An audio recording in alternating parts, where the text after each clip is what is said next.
Imagine for a moment that you could design the perfect human being. What would you choose? Taller? Stronger? Smarter? More resistant to disease? A longer life? The ability to run faster, think deeper, live better.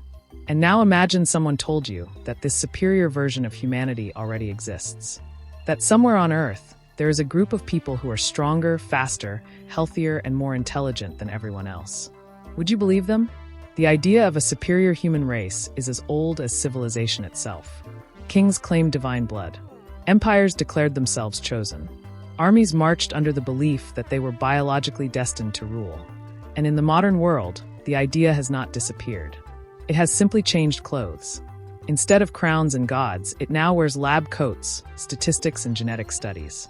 But what does science actually say? Is there any biological truth behind the myth of a superior race? Or is the very concept of superiority a fantasy built on ignorance, fear, and a dangerous misunderstanding of what it means to be human? Today we are going to answer one of the most controversial questions in science. Does a superior human race exist? According to science. Welcome to What If Science. To understand this question, we first have to understand what humans actually are. Biologically, we are all the same species, Homo sapiens. We share 99.9% of our DNA with every other human on the planet. That 0.1% is what makes us different from each other. Eye color, hair texture, height, susceptibility to certain diseases. But that tiny fraction is not enough to divide us into separate races. In fact, the concept of race has no solid biological foundation. It is a social construct, not a scientific one. Geneticists have repeated this for decades. There is more genetic variation within any so-called racial group than between different groups. But wait, if race is not biological, then what about the physical differences we see? Skin color, facial features, body shape. These are real. They are adaptations to different environments over tens of thousands of years. Dark skin protects against intense sunlight near the equator. Light skin allows more vitamin D production in regions with less sunlight. A shorter, stockier body conserves heat in cold climates. A taller, leaner body disperses heat in hot climates.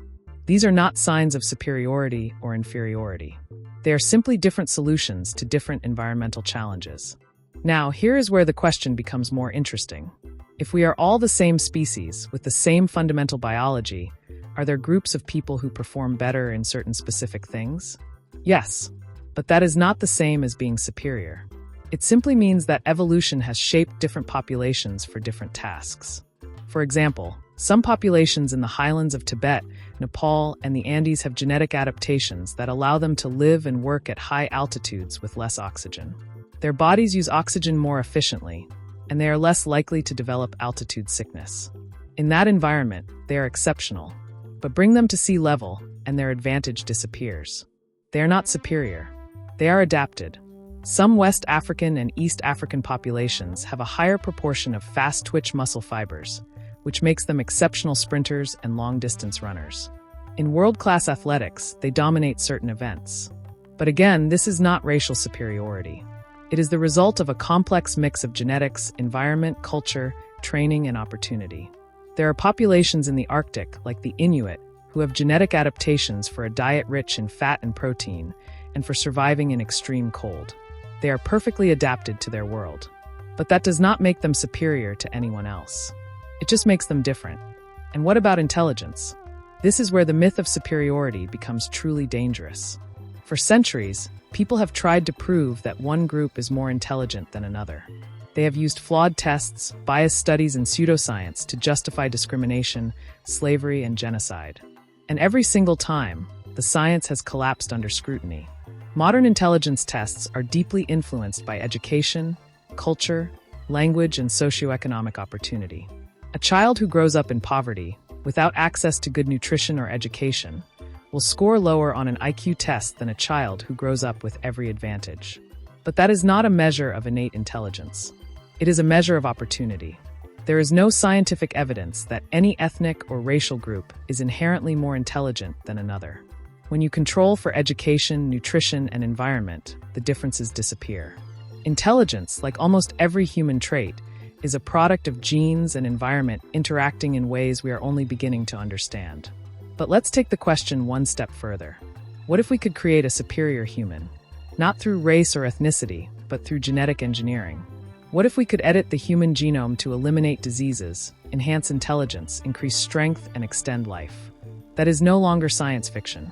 It is the promise and the terror of technologies like CRISPR. Scientists are already using gene editing to correct genetic diseases in embryos. In the future, we might be able to select for traits like height, eye color, or even cognitive ability. And this is where the question of a superior human becomes real.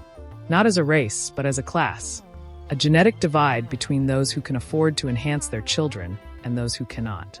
A new form of inequality, written not in laws, but in DNA. This is the true face of the superior human. Not a race that conquers another, but an elite that separates itself from the rest of humanity through technology and wealth. And that, according to science, is a much more real and terrifying possibility than any myth of racial superiority.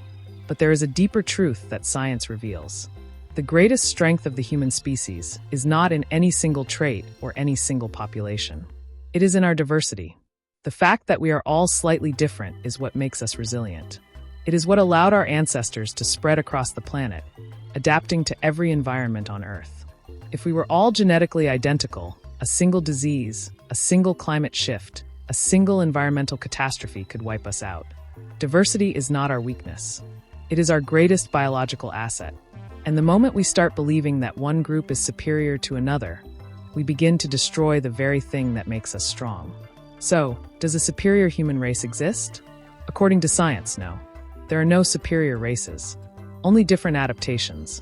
There are no superior genes, only different histories.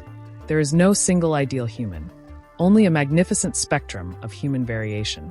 And the most dangerous idea of all is not that we are different. It is the belief that those differences make one of us better than the rest. If this exploration made you think, subscribe and hit the bell. At What If Science, we ask the impossible questions and answer them with real science. What do you think makes someone truly superior? Their genes, their actions, or their character? Tell me in the comments. I'll read every single one.